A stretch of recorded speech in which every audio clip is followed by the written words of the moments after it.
जरा इतना बता दे कान्हा, तेरा रंग काला क्यों? जरा इतना बता दे कान्हा, तेरा रंग काला क्यों? तू काला होकर भी जग से निराला क्यों? तू काला होकर भी जग से निराला क्यों? जरा इतना बता दे कान्हा, तेरा रंग काला क्यों? जरा इतना बता दे कान्हा, तेरा रंग काला क्यों? मैंने काली रात में जन्म लिया और काली गाय का दूध पिया। मैंने काली रात में जन्म लिया और काली गाय का दूध पिया। मेरी कमली भी काली है, इसीलिए मैं काला हूँ। जरा इतना बता दे कान्हा, तेरा रंग काला क्यों? जरा इतना बता दे कान्हा, तेरा रंग काला क्यों? तू काला होकर भी जग से निराला क्यों? तू काला होकर भी जग से निराला क्यों?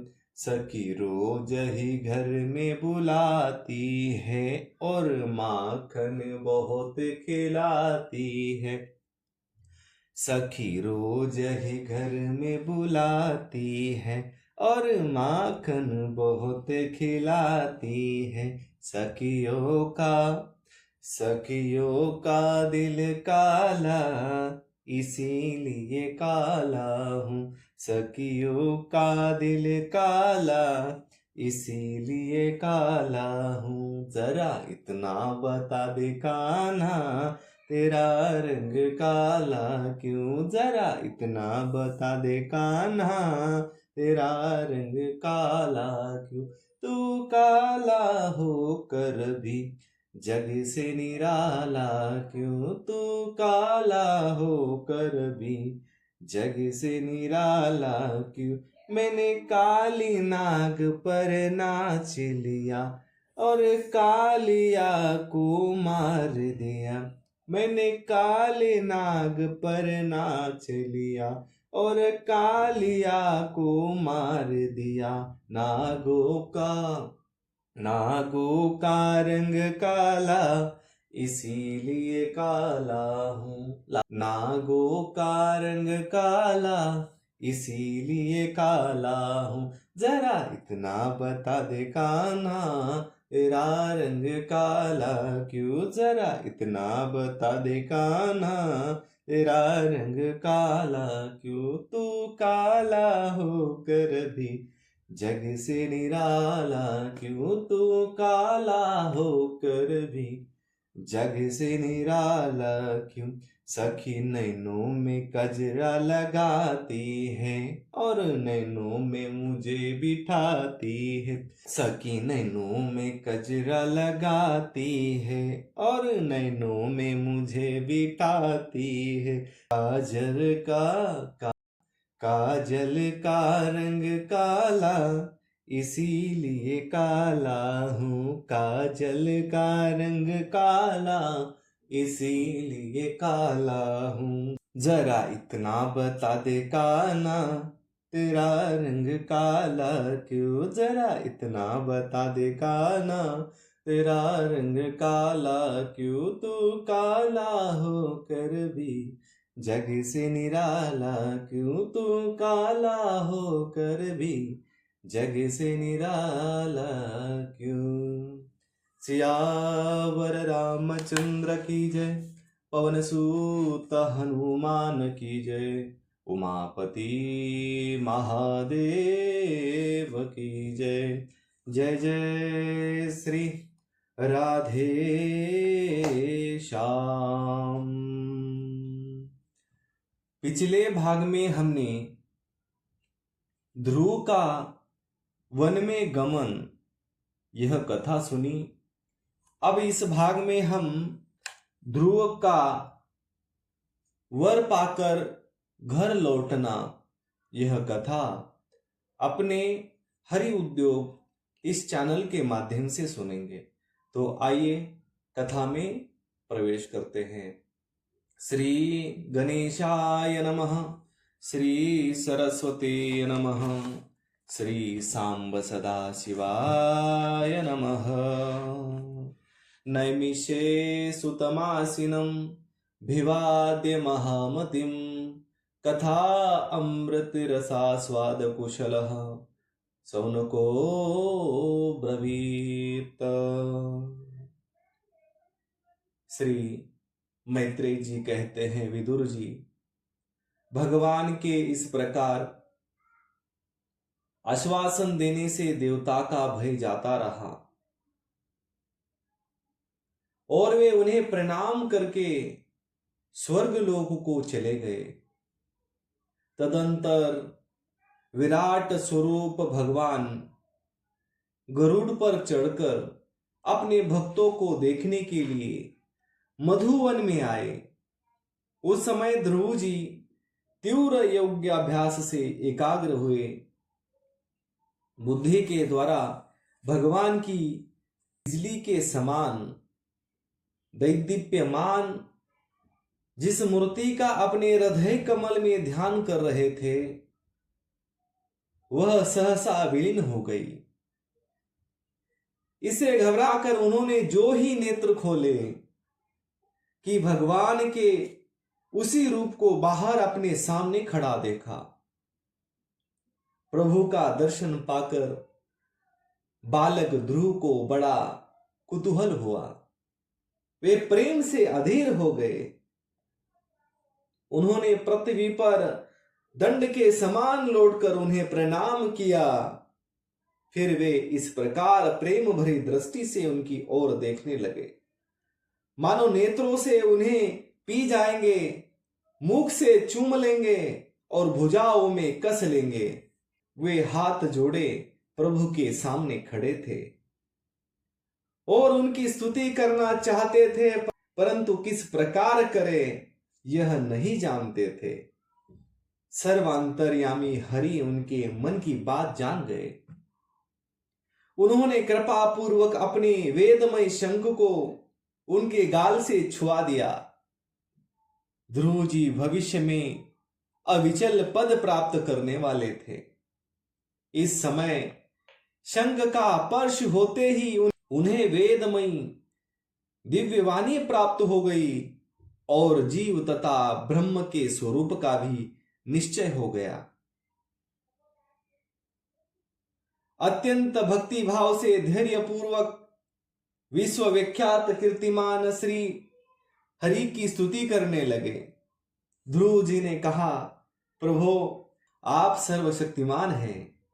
आप मेरे अंतःकरण में प्रवेश कर अपने तेज से मेरे इस सोई हुई वाणी को सजीव करते हैं तथा हाथ, पैर, कान और त्वचा आदि अन्य इंद्रियों एवं प्राणियों को भी चेतना देते हैं।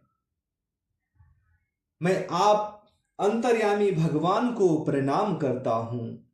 भगवान आप एक ही है, परंतु अपनी अनंत गुणोमयी माया शक्ति से इस महद आदि संपूर्ण प्रपंचों को रचकर अंतर्यामी रूप से उसमें प्रवेश कर जाते हैं और फिर इसके इंद्रिया आदि असत गुणों में उनके अधिष्ठात्र देवताओं के रूप में स्थिर होकर अनेक रूप भासते हैं।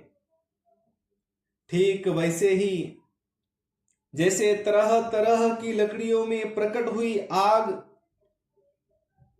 अपनी उपाधियों के अनुसार भिन्न भिन्न रूप में भासती है। नाथ, सृष्टि के आरंभ में ब्रह्मा जी ने भी आपकी शरण लेकर आपके दिए हुए ज्ञान के प्रभाव से इस जगत को सोकर उठे हुए पुरुष के समान देखा था। दीनबंधु, उन्हीं आपके चरण तल का मुक्त पुरुष भी आश्रय लेते हैं। कोई भी कृतज्ञ पुरुष उन्हें कैसे भूल सकता है। प्रभो, इन शवतुल्य शरीर के द्वारा भोगा जाने वाला इंद्रिय और विषयों के संसर्ग से उत्पन्न सुख तो मनुष्य को नरक में भी मिल सकता है। जो लोग इस विषय सुख के लिए लालायित रहते हैं और जो जन्म मरण के बंधन से छुड़ा देने वाले कल्पतरु स्वरूप आपकी उपासना भागवत प्राप्ति के सिवा किसी अनन्य उद्देश्य से करते हैं, उनकी बुद्धि अवश्य ही आपकी माया के द्वारा ठगी गई है। नाथ, आपके चरण कमलों का ध्यान करने से और आपके भक्तों के पवित्र चरित्र सुनने से प्राणियों को जो आनंद प्राप्त होता है वह निजानंद स्वरूप ब्रह्मा में भी नहीं मिल सकता। फिर जिन्हें काल की तलवार काट डालती है, उन स्वर्गीय विमानों से गिरने वाले पुरुषों को तो वह सुख मिल ही कैसे सकता है। अनंत परमात्मन, मुझे तो आप उन विशुद्ध हृदय महात्मा भक्तों का संग दीजिए जिनका आप में अविच्छिन्न भक्ति भाव है। उनके संग में मैं आपके गुणों और लीलाओं की कथा सुधा को पीकर उन्मत्त हो जाऊंगा और सहज ही इस अनेक प्रकार के दुखों से पूर्ण भयंकर संसार सागर के उस पार पहुंच जाऊंगा। कमलना प्रभु, जिनका चित्त आपके चरण कमल की सुगंध में लुभाया हुआ है, उन महानुभाव का जो लोग संग करते हैं, वे अपने इस अत्यंत प्रिय शरीर और इसके संबंधी पुत्र मित्र ग्रह और स्त्री आदि की सुधि भी नहीं करते। अजन्मा परमेश्वर, मैं तो पशु वृक्ष पर्वत पक्षी सरीसृप मतलब सर्पादि रेंगने वाले जंतु, देवता दैत्य और मनुष्य आदि से परिपूर्ण तथा महद आदि अनेकों कारणों से संपादित आपके इस सदात्मक स्थूल विश्व रूप को ही जानता हूं। इससे परे जो आपका परम स्वरूप है, जिसमें वाणी की गति नहीं है, उसका मुझे पता नहीं है। भगवान, कल्प का अंत होने पर योग निद्रा में स्थित जो परम पुरुष इस संपूर्ण विश्व को अपने उदर में लीन करके शेष जी के साथ उन्हीं की गोद में शयन करते हैं तथा जिनके नाभि समुद्र में प्रकट हुए सर्वलोकमय स्वर्ण वर्ण कमल से परम तेजोमय ब्रह्मा जी उत्पन्न हुए, वे भगवान आप ही है। मैं आपको प्रणाम करता हूं। प्रभो, आप अपनी अखंड चिन्मयी दृष्टि से बुद्धि की सभी अवस्थाओं के साक्षी हैं तथा नित्य मुक्त शुद्ध सत्वमय सर्वज्ञ परमात्मा स्वरूप निर्विकार आदि पुरुष षडेश्वर संपूर्ण एवं तीनों गुणों के अधीश्वर है। आप जीव से सर्वथा भिन्न हैं तथा संसार की स्थिति के लिए यज्ञाधिष्ठाता विष्णु रूप से विराजमान हैं। आपसे ही विद्या अविद्या आदि विरुद्ध गतियों वाली अनेकों शक्तियां धारावाहिक रूप से निरंतर प्रकट होती रहती है। आप जगत के कारण अखंड अनादि अनंत आनंदमय निर्विकार ब्रह्म स्वरूप है। मैं आपकी शरण हूं। भगवान, आप परमानंद मूर्ति है। जो लोग ऐसा समझकर निष्काम भाव से आपका निरंतर भजन करते हैं, उनके लिए राजादि भोगों की अपेक्षा आपके चरण कमलों की प्राप्ति ही भजन का सच्चा फल है। स्वामीन, यद्यपि बात ऐसी ही है तो भी गो जैसे अपने तुरंत के जन्मे हुए बछड़े को दूध पिलाती है और व्याघ्रादि से बचाती रहती है, उसी प्रकार आप भी भक्तों पर कृपा करने के लिए निरंतर विकल रहने के कारण हम जैसे सकाम जीवों की भी कामना पूर्ण करके उनकी संसार भय से रक्षा करते रहते हैं। श्री मैत्रेय जी कहते हैं, विदुर जी, जब शुभ संकल्प वाले मतिवान ध्रुव जी ने इस प्रकार स्तुति की, तब भक्त वत्सल भगवान उनकी प्रशंसा करते हुए कहने लगे। श्री भगवान ने कहा, उत्तम व्रत का पालन करने वाले राजकुमार, मैं तेरे हृदय का संकल्प जानता हूं। यद्यपि उस पद का प्राप्त होना बहुत कठिन है, तो भी मैं तुझे वह दे देता हूं। तेरा कल्याण हो। भद्र, जिस तेजोमय अविनाशी लोक को आज तक किसी ने प्राप्त नहीं किया, जिसके चारों ओर ग्रह, नक्षत्र और तारांगन रूप ज्योतिष चक्र उसी प्रकार चक्कर काटता रहता है, जिस प्रकार मेंढी के चारों ओर दौरी के बैल घूमते रहते हैं। अवांतर कल्प पर्यंत रहने वाले अन्य लोगों का नाश हो जाने पर भी जो स्थिर रहता है, तथा तारांगन के सहित धर्म, अग्नि, कश्यप और शुक्र आदि नक्षत्र एवं सप्तऋषिगण जिसकी प्रदक्षिणा किया करते हैं, वह ध्रुवलोक मैं तुझे दे देता हूं।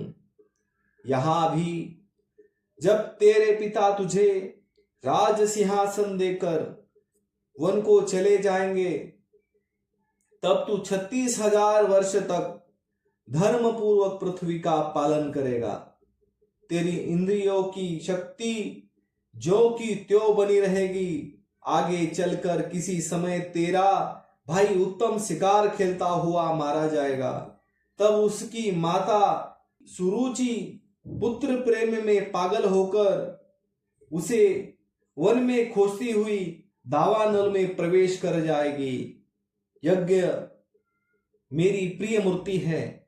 तू अनेकों बड़ी बड़ी दक्षिणा वाले यज्ञ के द्वारा मेरा यजन करेगा, तथा यहाँ उत्तम उत्तम भोग भोग कर अंत में मेरा ही स्मरण करेगा। इसी से तू अनंत में संपूर्ण लोकों को वंदनीय और सप्त ऋषियों से भी ऊपर मेरे निज धाम को जाएगा, जहां पहुंच जाने पर फिर संसार में लौटकर नहीं आना होता। श्री मैत्रेय जी कहते हैं, बालक ध्रुव से इस प्रकार पूजित हो और उसे अपना पद प्रदान कर भगवान श्री गरुड़ ध्वज उसके देखते देखते अपने लोक को चले गए। प्रभु की चरण सेवा से संकल्पित वस्तु प्राप्त हो जाने के कारण यद्यपि ध्रुव जी का संकल्प तो निवृत्त हो गया, किंतु उनका चित्त विशेष प्रसन्न नहीं हुआ। फिर वे अपने नगर को लौट गए। विदुर जी ने पूछा, ब्राह्मण, मायापति श्री हरि का परम पद तो अत्यंत दुर्लभ है और मिलता भी उनके चरण कमलों की उपासना से ही है। ध्रुव जी भी सारासार का पूर्ण विवेक रखते थे, फिर एक ही जन्म में उस परम पद को पा लेने पर भी उन्होंने अपने को अकृतार्थ क्यों समझा? श्री मैत्रेय जी ने कहा, ध्रुव जी का हृदय अपनी सौतेली माता के वांग बाणों से बिंध गया था।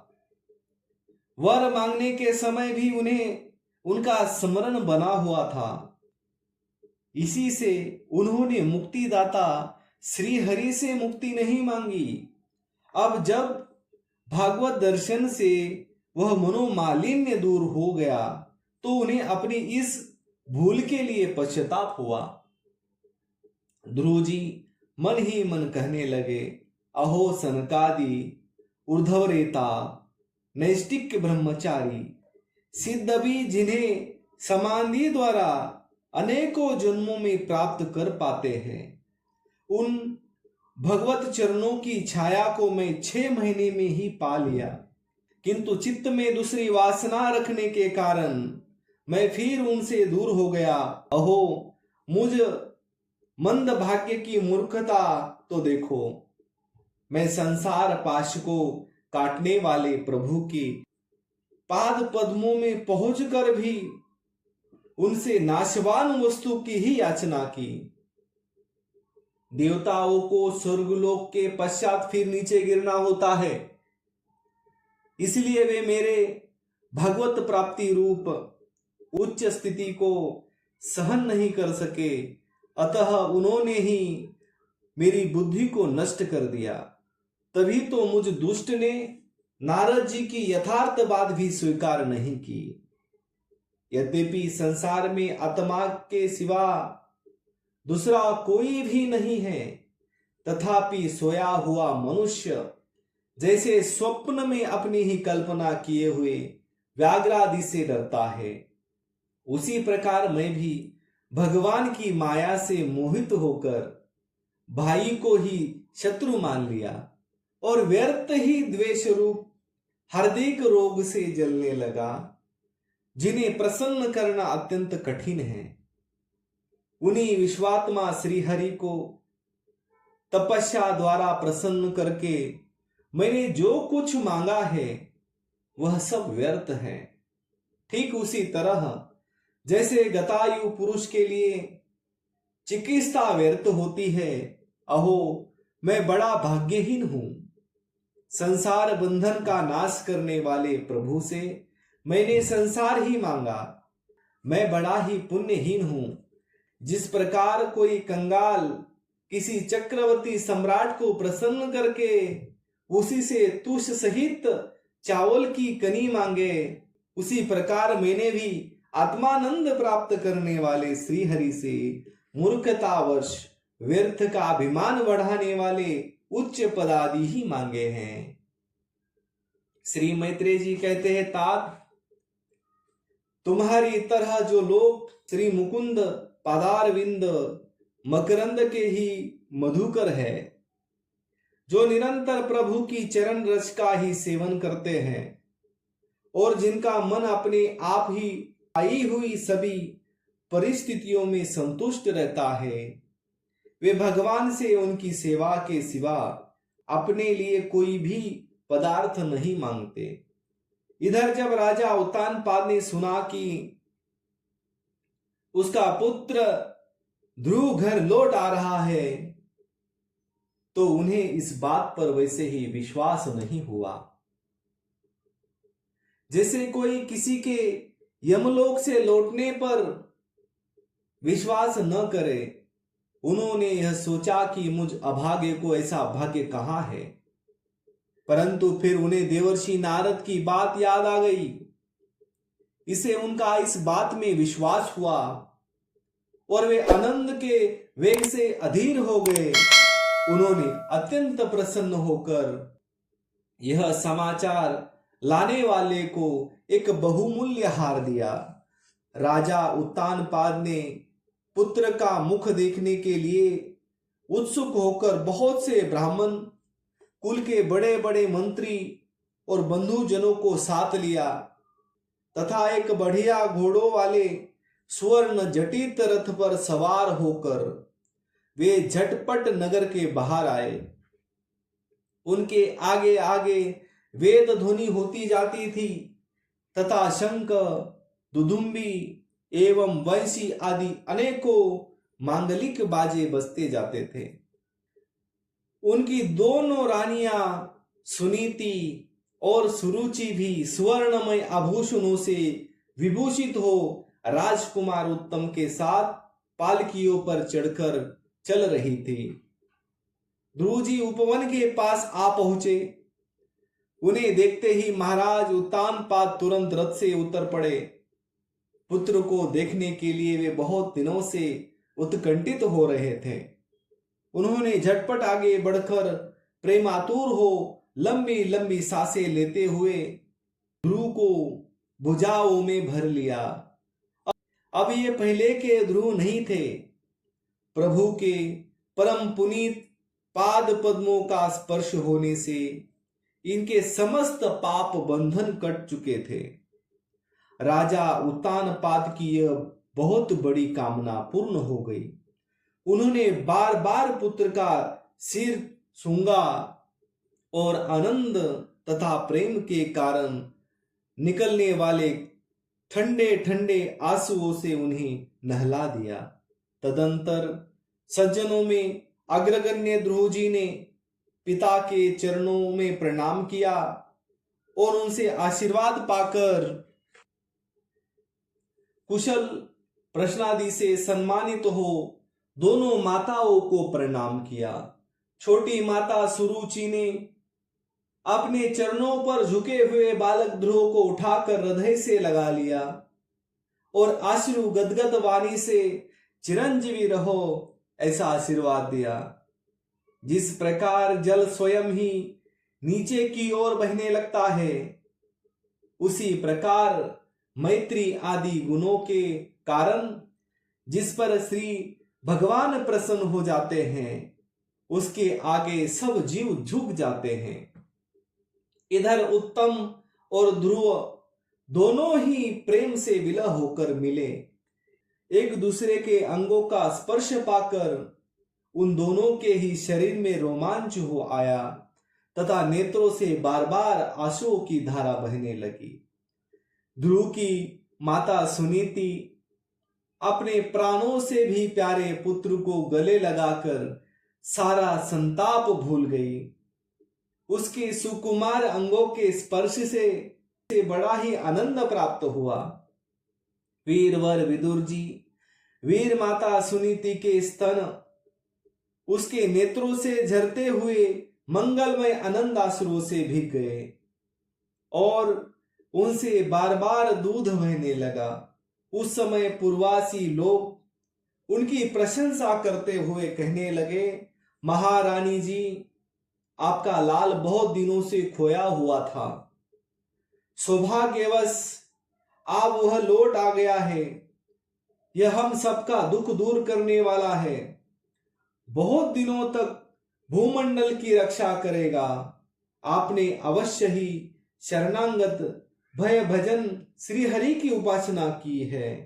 उनका निरंतर ध्यान करने वाले धीर पुरुष परम दुर्जय मृत्यु को भी जीत लेते हैं। विदुर जी, इस प्रकार जब सभी लोग ध्रुव के प्रति अपना लाड़ प्यार प्रकट कर रहे थे, उसी समय उन्हें भाई उत्तम के सहित हत्तीनी पर चढ़ाकर महाराज उत्तानपाद ने बड़े हर्ष के साथ राजधानी में प्रवेश किया। उस समय सभी लोग उनके भाग्य की बड़ाई कर रहे थे। नगर में जहां तहां मगर के आकार के सुंदर दरवाजे बनाए गए थे तथा फल फूलों के गुच्छों के सहित केले के खंबे और सुपारी के पौधे सजाए गए थे। द्वार द्वार पर दीपक के सहित जल के कलश रखे हुए थे, जो आम के पत्ते, वस्त्रों, पुष्पमालाओं तथा मोती की लड़ियों से सुसज्जित थे।